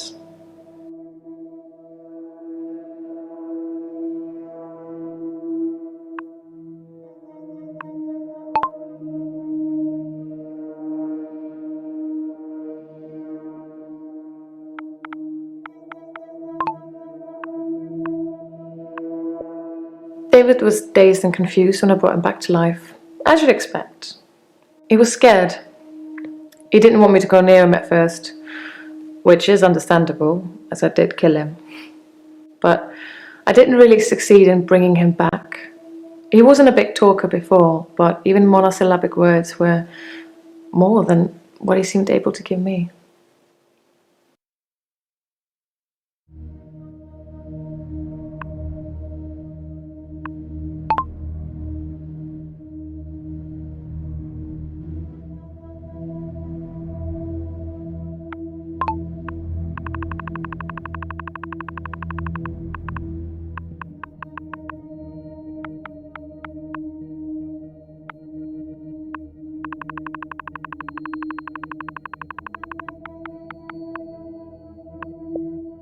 He made sounds. I could understand him a bit. I thought he'd improve with time, like a child learning to talk, but he didn't. It's only recently that I've come to that conclusion that he's not going to get better. He's not going to be right again. I think it's his brain. At least he is safe where he is.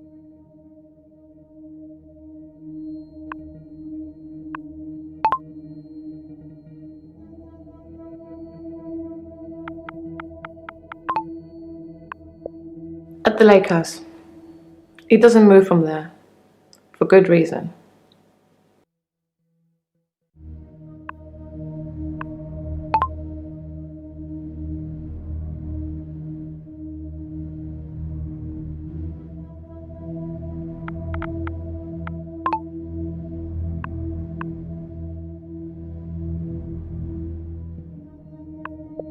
David shouldn't be alive, so he can't just stroll around the neighborhood. It's unseemly. I did think he'd be able to rejoin society at some point, but not anymore. He's getting worse, not better.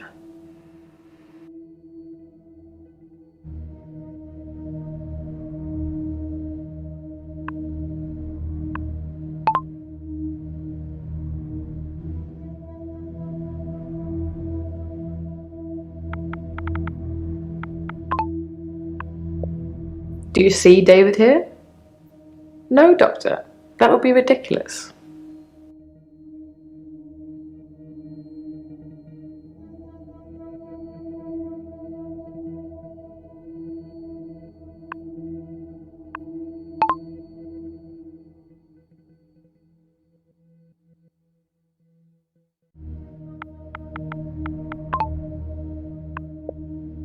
I'm sorry, Your Honor. What I meant to say is that David never leaves the vicinity of the lake house. I think his hunting would be severely restricted by trying to do it from the kitchen window.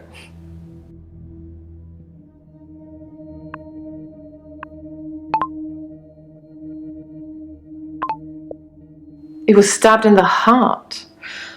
Then I'd say whoever killed him didn't want to leave any room for error.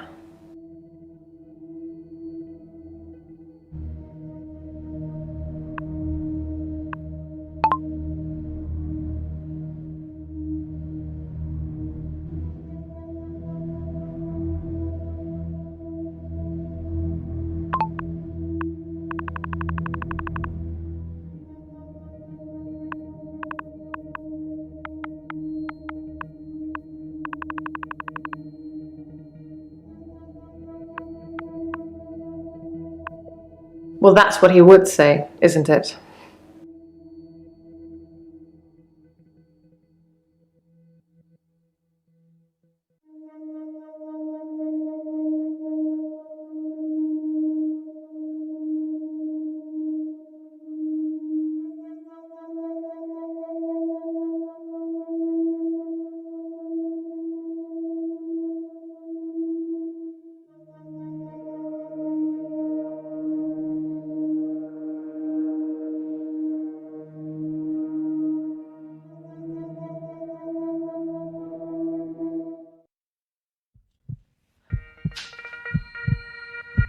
You can stop looking at me like that.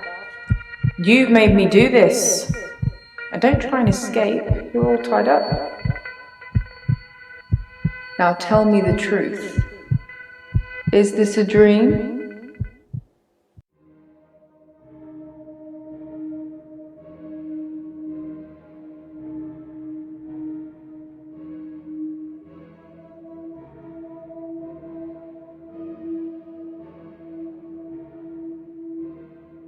That's a good doctor. Yes, it's all a big dream. So let's get down to business. Do you believe that people can have kinetic powers? And how do we treat people with kinetic powers? Do we encourage them or do we discourage them?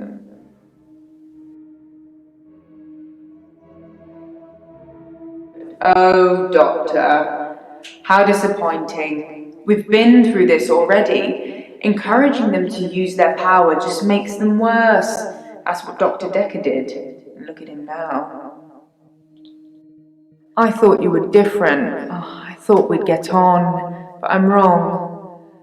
Enjoy your sleep, Doctor.